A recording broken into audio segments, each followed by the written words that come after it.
Keesokan paginya, Ning membawanya ke desa terpencil saat dirinya dijebak dan kudanya dibunuh. Sukawa berniat membunuh mereka semua karena sudah berani menyakiti Ning. Namun sesaat warga desa itu menceritakan hidup mereka yang semakin sengsara, bahkan untuk makan saja tidak bisa akibat menjadi korban peperangan. Mendengarkan itu, Ning justru merasa kasihan dan segera pergi.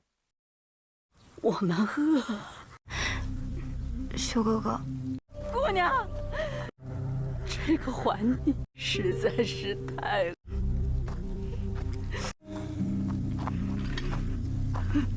Sementara di ibu kota, sang raja sudah tahu Ning pergi ke kota perbatasan untuk menyusul Sukawa. Ia pun memerintahkan Lin untuk segera pergi menjemputnya pulang. Sebab bagaimanapun juga, Ning adalah penerus kerajaan Zichuan. Apabila kerajaan musuh sampai mengetahui identitas Ning, maka akan sangat berbahaya. 我怀疑，如果你真的查实了，即刻通知，让他派人把小宁安，这可是最高级别。军长放心，我立刻派人去办。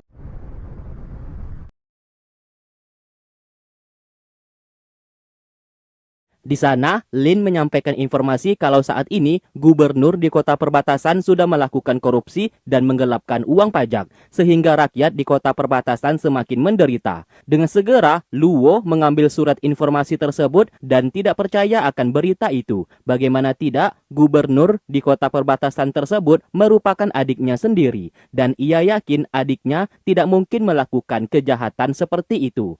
Perdebatan pun terjadi antara Luo bersama Lin. Sang raja meredakan perdebatan itu dan berkata, untuk bisa membuktikan semua informasi itu, mereka hanya bisa menyerahkannya kepada Su Yin, sebab hanya Su Yin yang saat ini berada di kota perbatasan.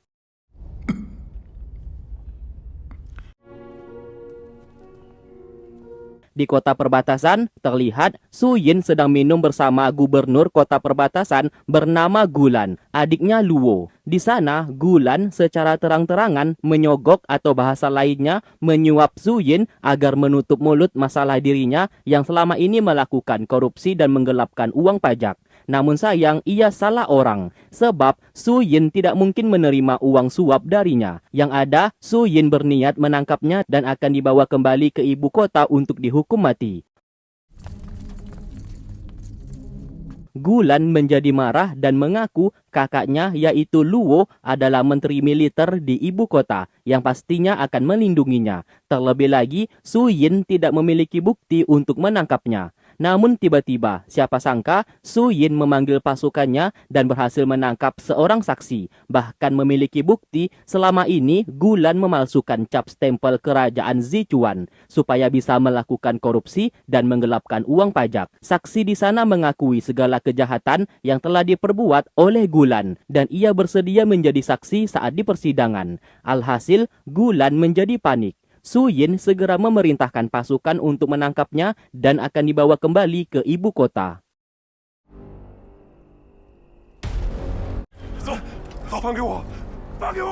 Sementara itu, Sukawa bersama anak buahnya mulai berdiskusi cara bagaimana supaya Ning bisa mau kembali ke ibu kota. Sebab segala cara sudah ia lakukan, tetap saja Ning menolak untuk kembali. Namun sayang anak buahnya di sana juga tidak bisa memberikan bantuan apa-apa, karena hanya Sukawa yang dapat melakukannya sendiri. Setelah itu ia pun menghampiri Ning yang sedang menyendiri. Secara perlahan ia meminta Ning untuk kembali ke ibu kota, sebab kota perbatasan sangat berbahaya, banyak konflik dan perang di tempat tersebut. Bahkan warganya juga sering melakukan tindak kejahatan. Tetap saja, Ning keras kepala dan tidak mau mendengarkan semua perkataan darinya. Ia bersikeras tetap berada di sisinya apapun yang terjadi. Sementara itu, Luo mendapatkan hasil laporan yang ternyata memang benar. Gulan, adiknya tersebut, sudah melakukan korupsi dan menggelapkan uang pajak di kota perbatasan. Semua bukti sudah dikumpulkan oleh Su Yin. Bahkan sebentar lagi, Gulan, adiknya itu akan tiba di ibu kota untuk menerima hukuman. Luo menjadi sangat terkejut setelah mengetahui kebenarannya. Ia pun menyuruh anak buahnya di sana untuk menjemput adiknya apabila telah tiba di ibu kota sebab ia ingin bertemu. Singkat cerita, pasukan kota perbatasan yang membawa Gulan telah tiba di ibu kota. Anak buah Luo meminta supaya Gulan diserahkan kepadanya karena Luo, menteri militer, ingin bertemu dengan adiknya tersebut. Pasukan di sana pun terpaksa menyerahkan Gulan kepadanya. Terlihat jelas wajah angkuh dari Gulan karena mengira kakaknya pasti akan melindunginya. Namun sayang, setelah bertemu dengan Luo, bukan perlindungan yang ia dapati, namun amukan dan amarah dari Luo yang tidak menyangka kalau ia akan melakukan kejahatan seperti ini. Sebab sebagaimana yang mereka tahu, hukuman untuk pejabat yang melakukan korupsi adalah hukuman mati. Di sana, Gulan terus memohon meminta perlindungan sebab hanya dirinya satu-satunya keluarga Luo yang tersisa. Apabila ia juga dihukum mati, maka Luo akan sendirian. Mendengarkan hal tersebut, hati Luo mulai tergugah. Ia pun akan berusaha supaya adiknya ini tidak dihukum mati.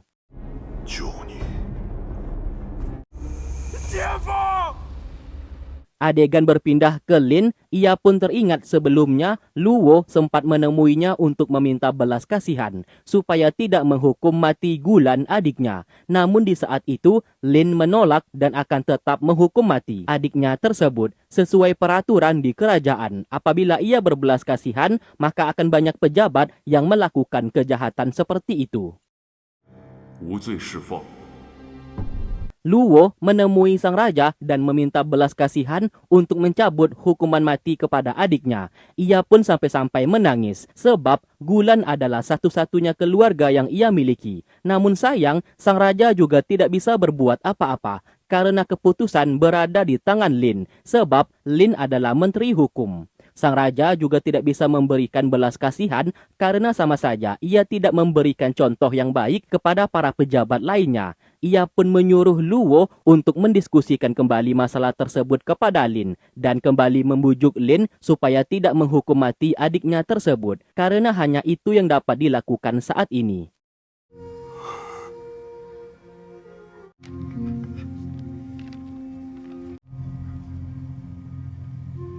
Singkat cerita, hari eksekusi telah tiba. Terlihat Gulan beserta beberapa bawahannya akan dihukum mati. Di saat Gulan hendak dieksekusi, ia berteriak memohon ampunan dan bersedia melakukan apapun asalkan tidak dibunuh. Namun tiba-tiba, Lin mengambil golok tersebut dan segera mengeksekusinya tanpa belas kasihan. Hal itu membuat Luo sangat terkejut dan tidak bisa berkutik.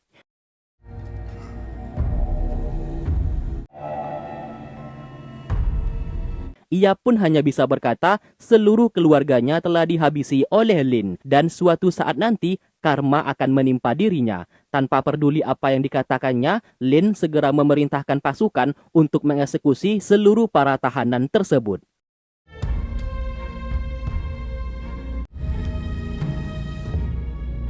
Saat kembali ke rumah, Lin menemui istrinya yang saat ini sedang mengandung. Namun tiba-tiba ia tidak berani menyentuh calon anaknya tersebut dan seperti menghindar. Saat ini ia mulai dihantui rasa bersalah dan semua perkataan dari Luo mengenai karma tersebut terngiang-ngiang di kepalanya.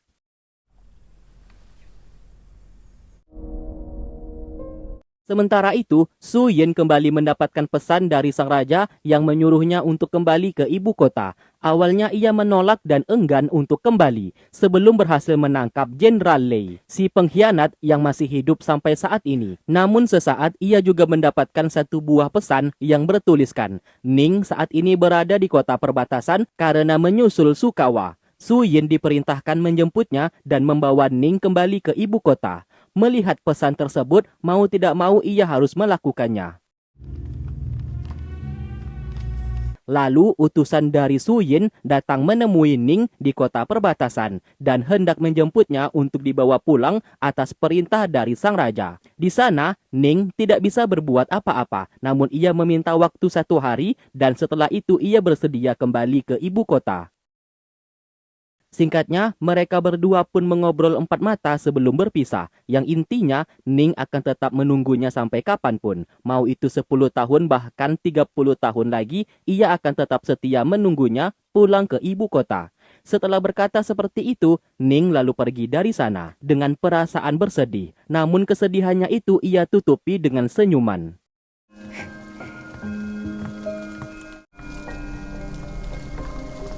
Singkat cerita, sebelum Ning berangkat, Sukawa menyiapkan kuda beserta beberapa bekal untuknya. Saat ini, Ning menyamar menjadi pasukan untuk menutupi identitasnya sebagai seorang putri selama di perjalanan. Dan hal tersebut adalah ide dari Sukawa agar ia tetap selamat.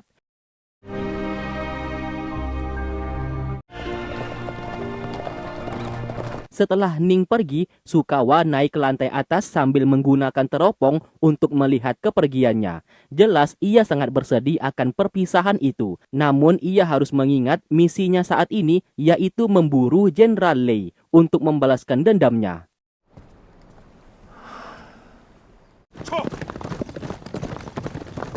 Di malam hari saat berkumpul dengan pemimpin suku, sesaat Sukawa mendapatkan informasi keberadaan Jenderal Lei saat ini sudah ditemukan. Ia pun meminta pasukannya untuk berhenti minum dan segera bersiap, karena keberadaan Jenderal Lei sudah berhasil ditemukan dan mereka harus segera bertindak. Lalu seluruh pasukan mulai bersiap. Terlihat Sukawa membakar pedangnya.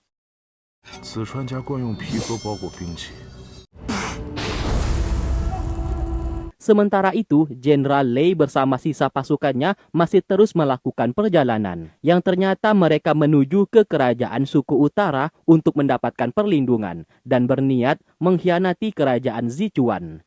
Tak lama kemudian, Sukawa bersama pasukannya datang menyerang mereka semua.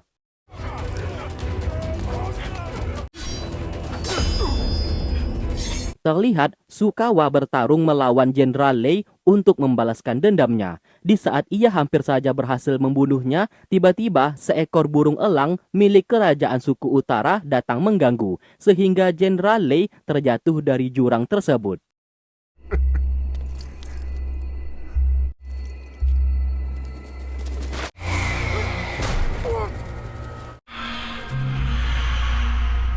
Ternyata ia masih selamat meskipun dalam kondisi terluka parah. Di sana ia bertemu dengan pria bertopeng dari kerajaan suku utara. Namun sayang setelah itu ia pingsan di tempat.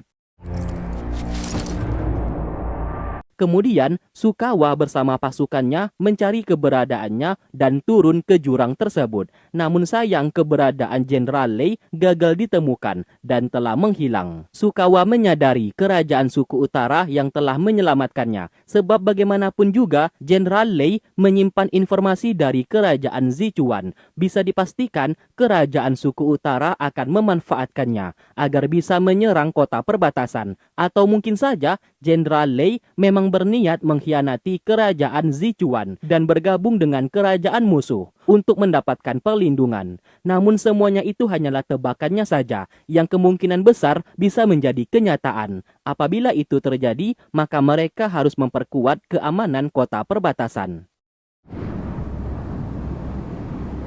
Lalu keesokan hari, Jenderal Lei telah terbangun bersama anak buahnya di sana dalam posisi terikat. Tetua dari kerajaan suku utara mendatangi mereka dan melakukan sebuah ritual.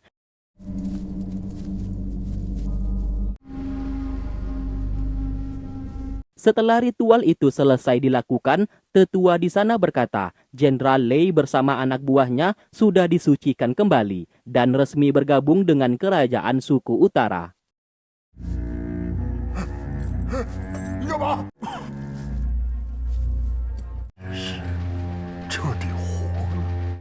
Sementara itu, sang raja memanggil seluruh bangsawan yang ada di kerajaan untuk membahas masa depan kota perbatasan nantinya.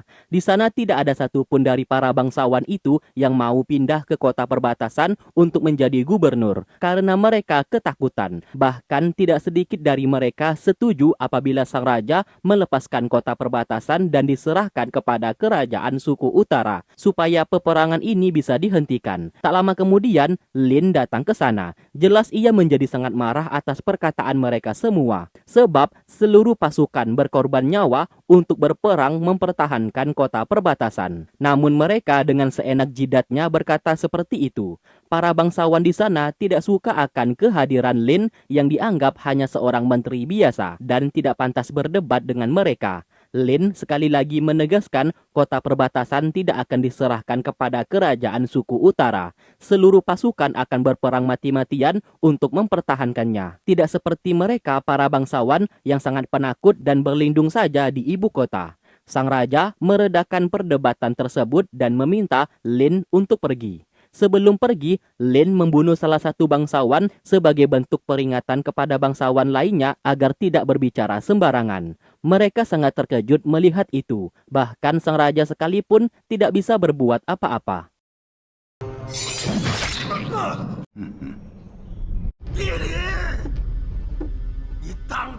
行了，你闹够了吧？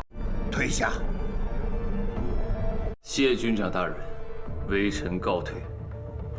封锁消息能瞒多久？ Sementara itu, Ning akhirnya telah kembali ke rumah, diantar dengan selamat oleh Su Yin.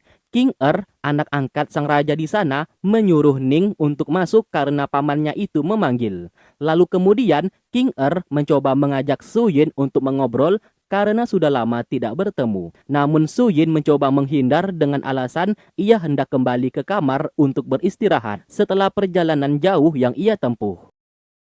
帝都风雨骤变， 多谢李卿大人。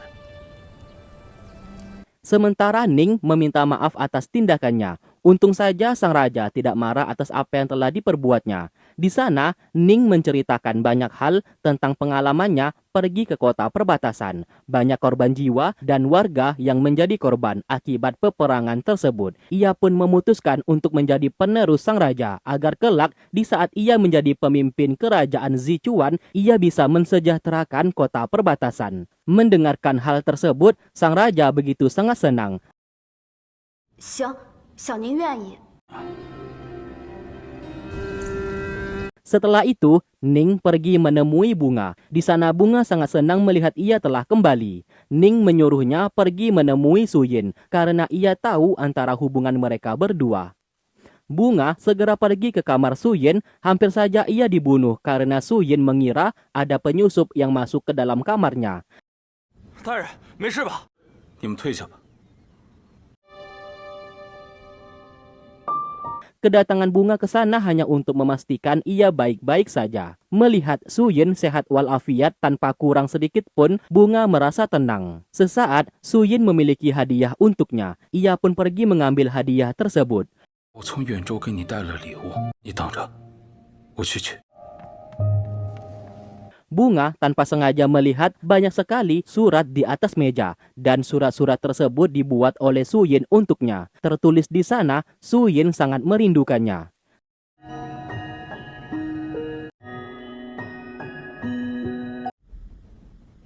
Tak lama kemudian, Su Yin kembali memberikan hadiah tersebut.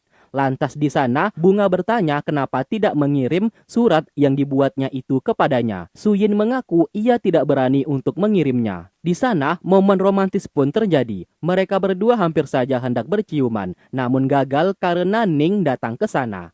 思君，给你写了很多封信。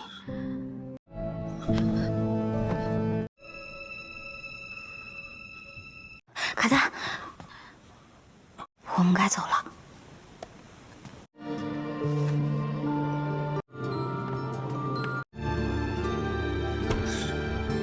Singkat cerita, Su Yin dipanggil ke istana. Atas jasanya yang berhasil membunuh pasukan pemberontak di kota perbatasan, ia pun akan diberikan hadiah. Tidak hanya itu, sang raja ternyata berniat menjodohkan Su Yin bersama King Mendengarkan hal itu, Su Yin berusaha menolak perjodohan tersebut dengan alasan ia belum mau menikah. Namun sayang, sang raja sudah memutuskannya. 我们为司义林抗帝，祝贺！ Bunga yang mendengarkan berita tersebut hanya bisa menangis. Pria yang ia cintai akan dinikahkan dengan wanita lain. Ning sebagai temannya akan membantunya untuk bisa bersama dengan Su Yin. Namun sayang, Bunga tidak mau memaksa kehendaknya. Apabila ia bersikeras ingin tetap bersama Su Yin, sama saja ia menghancurkan masa depan Su Yin nantinya. Terlebih lagi, ia adalah putri dari kerajaan musuh. Hubungan ini tentu saja sangat sulit untuk dijalankan. 我宁可选择抱着遗憾的前途。 Sementara di kota perbatasan bagian barat, wilayah Teluk Bulan diserang oleh Jenderal Ludi. Seluruh pasukan di Teluk Bulan langsung dihabisi tanpa tersisa. Ludi bisa menyerang secara diam-diam seperti ini akibat bantuan informasi dari Jenderal Lei si pengkhianat. 方进还活着，休想踏进月网去！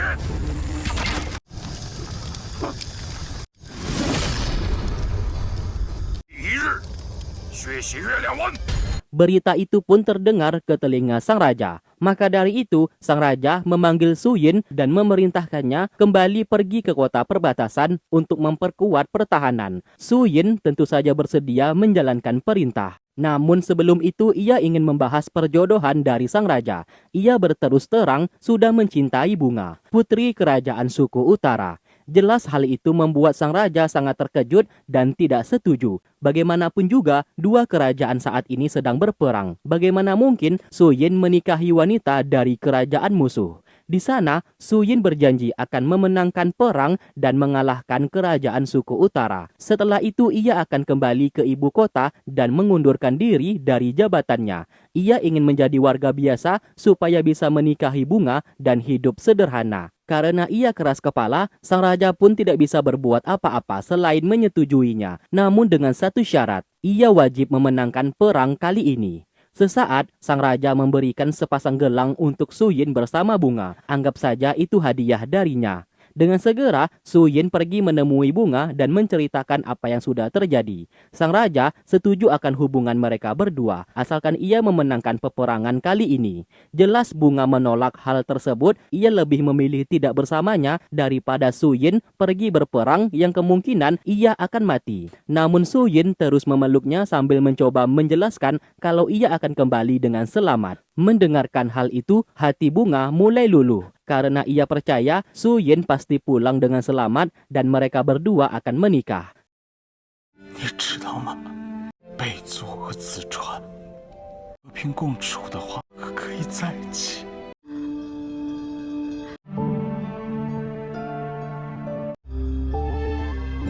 我永远不后悔遇见你。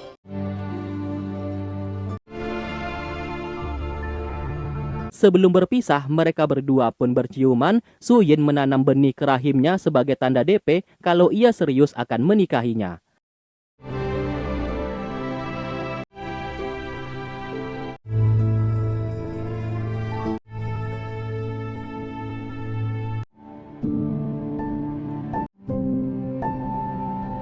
Singkat cerita, Su Yin telah tiba di Teluk Bulan, kota perbatasan bagian barat. Di sana ia tidak menemukan pasukan yang berjaga.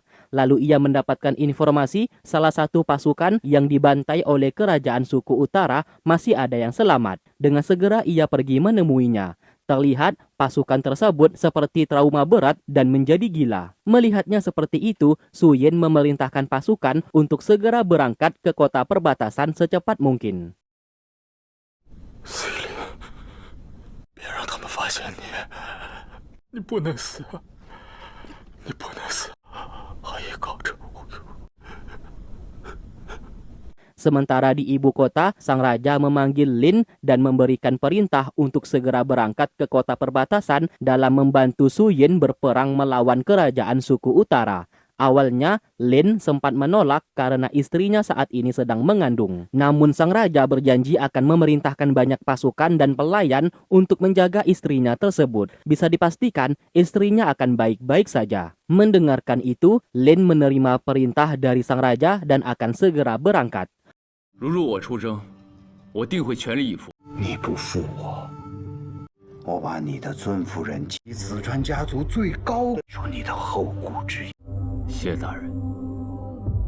Sebelum pergi, Lin berpamitan kepada istrinya dan berjanji akan kembali secepat mungkin agar ia bisa melihatnya melahirkan anak mereka. Sang istri memintanya untuk tenang saja. Ia akan menjaga diri baik-baik. 我还做了头花。这是头花，此去凶险，万事小心。走。Sementara di kerajaan suku utara, Jenderal Ludi membawa jasad dari pasukan kota perbatasan yang telah ia habisi dan menunjukkannya kepada sang raja kerajaan suku utara.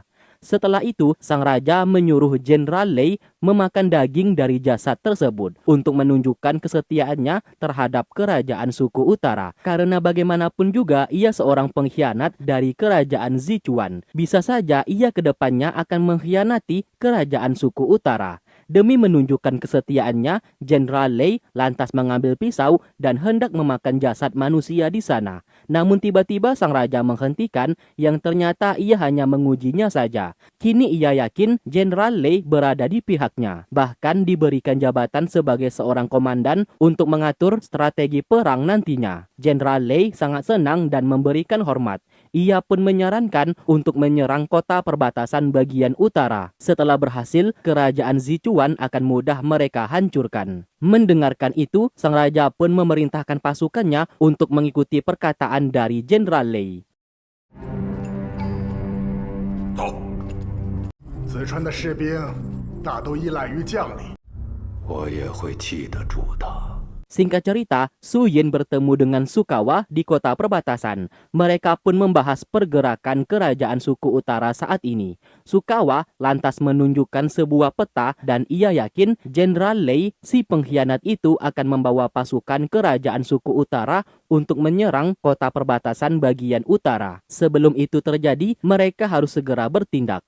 Sedangkan Lin sedang berada di benteng kota perbatasan yang sedang diperbaiki. Terdengar kabar, para pemuda, anak-anak bangsawan di kota tersebut tidak mau ikut membantu dalam memperkuat benteng tersebut, sehingga saat ini kekurangan orang dan pekerjaannya menjadi lama. Lin sangat murka dan memerintahkan untuk memanggil seluruh pemuda anak-anak bangsawan tersebut. Apabila tidak turun untuk membantu, maka ia sendiri yang akan turun tangan untuk menyeret mereka semua. 如果他们不来修缮城墙，我帝林会亲自去请他们。